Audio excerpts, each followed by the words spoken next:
सरन्यायाधीश भूषण गवई यांच्या हस्ते आणि मुख्यमंत्री देवेंद्र फडणवीस यांच्या प्रमुख उपस्थितीत रत्नागिरीतल्या मंडणगडमध्ये दिवाणी आणि फौजदारी न्यायालयाच्या नव्या इमारतीचं उद्घाटन।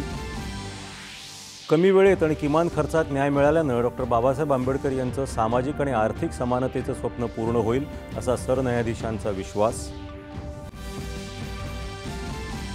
2014 पासून राज्यात न्यायालयीन पायाभूत सुविधा उभारण्याचं आणि न्यायदान व्यवस्थेला वेग देण्याचं काम सातत्यानं सुरू असून न्यायालयांच्या सूचनांवर अवलंब केला जाईल, मुख्यमंत्री देवेंद्र फडणवीस। बिहारमध्ये विधानसभा निवडणुकीसाठी जागा वाटपाच्या घडामोडींना वेग, प्रमुख राजकीय पक्ष आणि आघाड्यांच्या बैठका।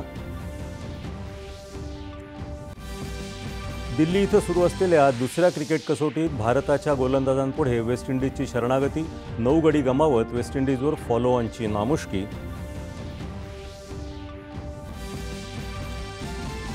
आणि महिला विश्वचषक क्रिकेट स्पर्धेत ऑस्ट्रेलियाविरुद्धच्या सामन्यात स्मृती मंधाना आणि प्रतिका रावल यांची अर्धशतकं। एकदिवसीय क्रिकेटमध्ये स्मृती मंधानाच्या 5000 धावा पूर्ण।